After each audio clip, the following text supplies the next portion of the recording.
আসসালামু আলাইকুম। এখন দেখবেন সংবাদ শিরোনাম। গাজীপুর ও সাভারে আলাদা স্থানে 4টি বাসে দুর্বৃত্তের আগুন, কার্যক্রম নিষিদ্ধ আওয়ামী লীগের কর্মসূচি ঘিরে সারা দেশে নিরাপত্তা জোরদার। ময়মনসিংহের হালুয়াঘাটে বাবা মেয়ের মরদেহ উদ্ধার, গুরুতর আহত অবস্থায় স্ত্রী হাসপাতালে ভর্তি, কারণ খতিয়ে দেখছে পুলিশ। নেত্রকোনায় রাজনৈতিক বিবেচনায় পাওয়া আশ্রম প্রকল্পের ঘর হাত বদল, গণ অভ্যুত্থানের পর বিক্রি করে দিচ্ছে বরাদ্দ পাওয়া প্রভাবশালীরা। সুনামগঞ্জের জগন্নাথপুরে ডাস্টার দিয়ে আঘাত করে এক ছাত্রীর মাথা ফাটিয়ে দিয়েছেন কেশবপুর উচ্চ বিদ্যালয়ের প্রধান শিক্ষক। এই ঘটনার সিসি ক্যামেরা ফুটেজ ছড়িয়ে পড়েছে সামাজিক মাধ্যমে।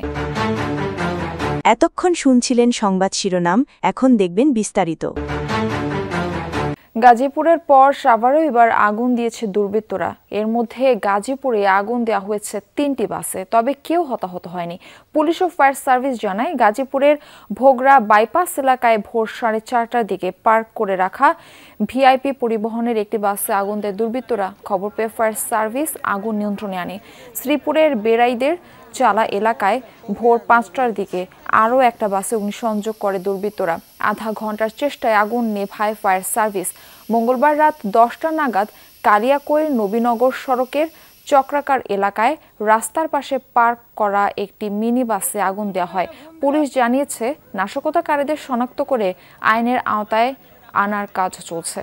এদিকে সাভারের আশুলিয়ার আলিফ পরিবহনের একটি বাসে আগুন দিয়েছে দুর্বৃত্তরা। ভোরের দিকে সরকার মার্কেট এলাকায় নারী ও শিশু হাসপাতালের সামনে হয় এই ঘটনা। চালক জানান, রাতে হাসপাতালের সামনের সড়কে বাস রেখে ভেতরেই ঘুমিয়ে পড়েন তিনি। হঠাৎ আগুনের তাপে ঘুম ভাঙে তার। পরে বাস থেকে পালিয়ে লাফিয়ে কোনো রকম প্রাণ বাঁচান। খবর পেয়ে ফায়ার সার্ভিস গিয়ে আগুন নেভায়। জড়িতদের ধরতে পুলিশি অভিযান চলছে। গাড়ির মধ্যে ঘুমাইছিলাম, হঠাৎ দেখি আগুনের তাপ আসে আমার গায়ে লাগছে। আমি চোখ খুলে দেখি পুরা গাড়ি আগুন। আমি জানলা দিয়া লাফ দিয়া নামছি। দুটো হুন্ডা আসছে, 4জন হেলমেট পরে আছে। হুন্ডা এসে এখানে প্রথমে গুলি করছে, গুলি করার পরে একটা আতঙ্ক সৃষ্টি করছে। সিকিউরিটি যারা ছিল তারা এখানে আর নাই। কার্যক্রম নিষিদ্ধ আওয়ামী লীগের 13 নভেম্বরের কর্মসূচি ঘিরে সারা দেশে নিরাপত্তা জোরদার করা হয়েছে। ঢাকা সহ আশপাশের জেলায় মোতায়েন করা হয়েছে বিজিবি। গাজীপুর, নারায়ণগঞ্জ, চট্টগ্রাম, গোপালগঞ্জ সহ বিভিন্ন জেলায় গুরুত্বপূর্ণ পয়েন্টগুলোতে চেকপোস্ট বসিয়ে তল্লাশি চালাচ্ছে আইনশৃঙ্খলা বাহিনী। বাড়ানো হয়েছে গোয়েন্দা নজরদারি ও টহল। আইনশৃঙ্খলা বাহিনীর কর্মকর্তারা জানিয়েছেন, যে কোনো ধরনের নাশকতা ঠেকাতে তৎপর রয়েছেন তারা। ধ্বংসাত্মক কর্মকাণ্ড চালালে নেওয়া হবে কঠোর ব্যবস্থা। বিভিন্ন গুরুত্বপূর্ণ স্থাপনায় বাড়তি নিরাপত্তা ব্যবস্থা নেওয়ার কথাও জানিয়েছে আইনশৃঙ্খলা বাহিনী। আগামী নির্বাচনে গাজীপুরে 6টি সংসদীয় আসন পুনর্বহালের দাবিতে মহাসড়কে বিক্ষোভ করেছে বিভিন্ন রাজনৈতিক দলের নেতাকর্মীরা। সকাল থেকে ঢাকা ময়মনসিংহ মহাসড়কের Tongi Bazar, station road, college gate, Cheragali সহ বিভিন্ন পয়েন্টে রাস্তার দুই পাশে বিক্ষোভ করেন তারা। এ সময় বন্ধ হয়ে যায় মহাসড়কে যান চলাচল। দীর্ঘ যানজটের কারণে ভোগান্তিতে পড়েন যাত্রী ও চালক। বিক্ষোভকারীরা বলেন, সম্প্রতি গাজীপুর 2 আসন থেকে বোর্ড বাজার, পুবাইল, টঙ্গী ও বড় বাড়িকে আলাদা করা হয়। এরপর সেই এলাকাগুলো নিয়ে গাজীপুর 6 আসন গঠন করে নির্বাচন কমিশন। এই ঘটনায় জামায়াতের এক প্রার্থী আদালতে রিট করলে নতুন আসনটি বাতিল করেন আদালত। পুনরায় সেই নতুন আসন পুনর্বহালের দাবি জানান তারা। প্রায় 1 ঘন্টার বিক্ষোভের পর জনভোগান্তির কথা মাথায় রেখে অবরোধ তুলে নেন বিক্ষোভকারীরা। এরপর ধীরে ধীরে স্বাভাবিক হয়ে যায় যান চলাচল। ময়মনসিংহের হালুয়াঘাটে বাবা ও মেয়ের গলাকাটা মরদেহ উদ্ধার করেছে পুলিশ। গতরাতে সীমান্তবর্তী আমির খাকুড়া এলাকায় এই ঘটনা হয়। পুলিশ জানায়, রাতে রতন মিয়ার বাড়ি থেকে চিৎকার শুনে সেখানে যায় প্রতিবেশীরা।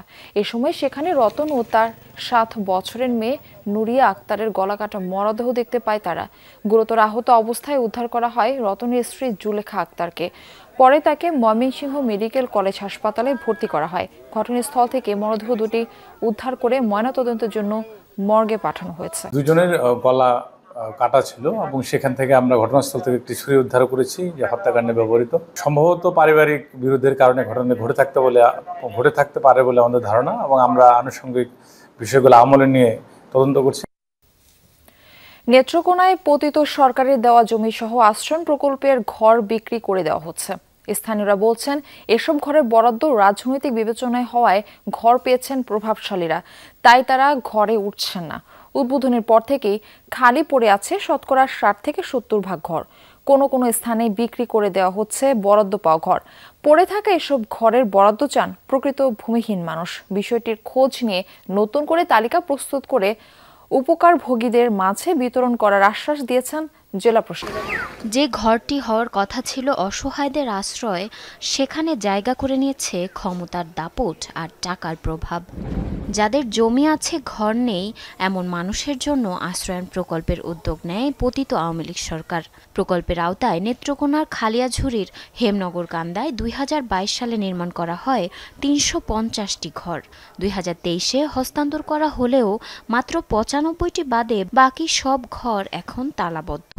স্থানীয়দের অভিযোগ, আশ্রয়হীনদের দেওয়ার কথা থাকলেও বেশিরভাগ ঘরই বরাদ্দ পায় তৎকালীন প্রভাবশালীরা। প্রয়োজন না থাকায় এখন বিক্রিও শুরু করেছে তারা। 60,000, 65,000, হ্যাঁ, এই 1 লাখ এরকম বিক্রি করতেছে। কিন্তু যারা বাড়ি ঘর বেশি আছে, মানে সুখ সুবিধা, ওরার ঘর দর বিক্রি করে যাইতেছে। কিছু বেশি কিনে হইতাছে, কিছু মানুষের দহলেও আছে, কিছু কেউ হামাইছে থাকতেছে এইভাবে। শুধু হেমনগর কান্দাই নয়, জেলার বেশিরভাগ আশ্রয়ন প্রকল্পেরই একই অবস্থা। ফাঁকা পড়ে আছে অধিকাংশ ঘর। নির্মাণের কয়েক বছরের মাথায়ই ব্যবহারের অনুপযোগী হয়ে পড়েছে।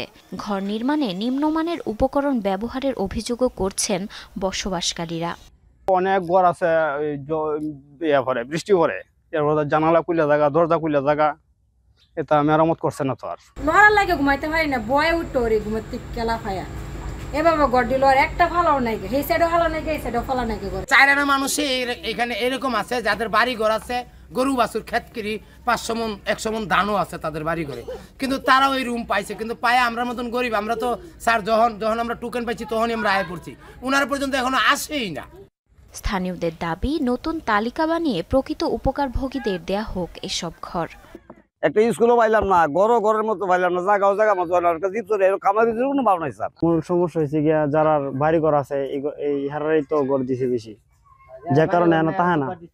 খালি পড়ে থাকা ঘরের তালিকা নতুন করে প্রণয়নের মাধ্যমে প্রকৃত উপকারভোগীদের মাঝে বিতরণের আশ্বাস দিয়েছেন জেলা প্রশাসন।